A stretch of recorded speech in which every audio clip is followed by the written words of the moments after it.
Okay, so I'm here today with Salina Jane.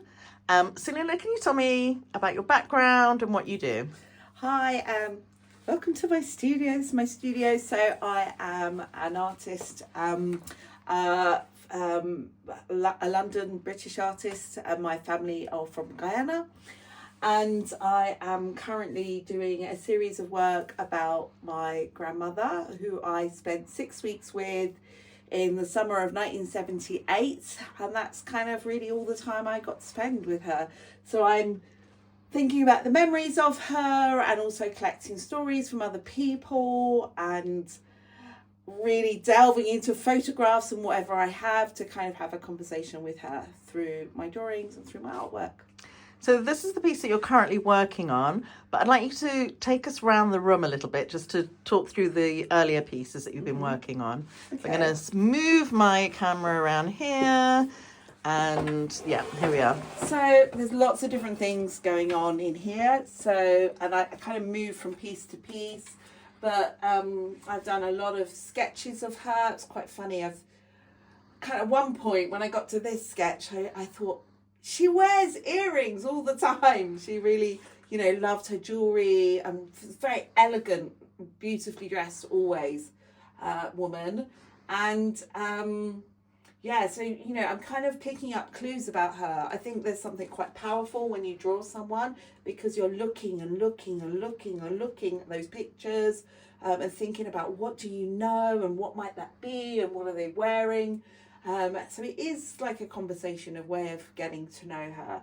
And the other thing I've been doing is looking at, the house that she lived in, her kitchen, her living room, and looking at those sort of it was the 1970s. So this kind of really crazy patterns and flowers on the wall. And is this her house in Guyana or in England? Yeah, her house in Guyana, in Georgetown. So All Boys Town. All Boys Town, okay. All Boys Town, yeah. So that's where she was from? Is that where the family from? She's from Leg One. Oh, from Leg One, so okay. She's from Leg One. But apparently she was called the Queen of Leg One. Yeah. But my grandfather and her lived in a house in Georgetown, in All Boys Town. So tell me as well about, because I know that you... your pictures always tell a story and you use different materials in order to do that. So, yeah, if you could speak a little bit about that. So some of the paper I'm using, like this paper here, and then there's a portrait of her here. This is handmade cotton paper made with cotton. And I'm specifically using those types of material because they hark back to agriculture and labour of that type, which is the history of my family as well. I'm using tea in this one. Quite often, so this is a self-portrait, but with stories of my family around it as well, and that's also got tea. So I use tea as a base, and in this picture, I very much use tea, to build up the picture of her, and I also use turmeric. So her map of Guyana earrings are turmeric as well. And I'm trying to kind of get the feel of her and the vibe of her and her story.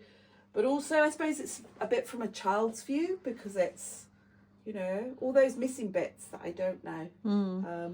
How great would it be to have a conversation with your grandmother? Absolutely. And I just wanted to point one over here because in the corner there I can see some chicken foot in your hand. So I love how was that something that she used to make? Yeah, so this is the salsef, the chicken foot, and my grandmother used to make that to sell outside the schools. Yeah, so school kids, another way, just one of the myriad of ways that she would make money for her family, and she also was a seamstress. She was taught how to use a sewing machine, and she would sew and do piecework. So I kind of, I sew into my paper as well. So there's actually a thread that's been sewn into the paper. You can see that on the back, and there's like a button as well in the hand. But I think what's really nice about this is that you crochet, you also sew, you embroider, you do lots of different things. You're a great cook. But what you capture in this is that how far the community has travelled in terms of the shift from indentureship to independence to all the benefits that we're standing on as a result of our ancestors. So there she was doing piecework, and you're now doing art as a living, but using the same skills. What a privilege to be an artist, and we stand on the shoulders of our grandmothers, our great-grandmothers, our great-great-grandmothers. And so for me, I want to acknowledge that and celebrate that. And that's really what my work is about. I'm interested in those connections. I do a lot of the things she did. It kind of, I feel like there's this, from growing food to making things, it goes through. Yeah, I mean, that's amazing, because here we are living in England, and you've got your own allotment. You're always growing your own food. You're always knitting, crocheting, painting. So it's very similar. There is a DNA, something in the DNA about it, isn't there? I feel that there is something in the DNA. Like my great-grandmother, I grow some of the things that she grows. Yeah. They don't always grow well being the UK.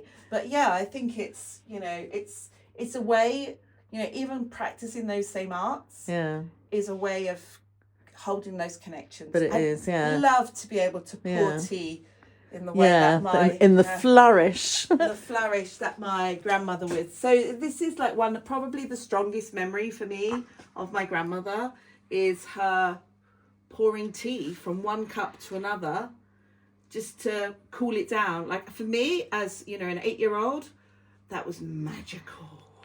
That was magic. I think it is magic, and everything about Guyana is magic. In terms of, we were talking the other day with Celeste Mohammed about her book and magical realism, and there is something about that, especially for us having grown up here, going back visiting there is definitely something very magical about the lifestyle.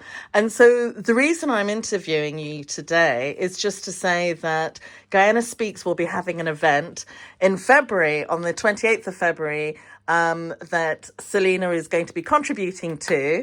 And I'll let you know as soon as we have an Eventbrite link set up for it. But it's just to say that she'll be talking about her work, but also directing a workshop that from which we can create zines, and we can think about issues of identity and belonging. Absolutely. Thank you. Thank you, Salina.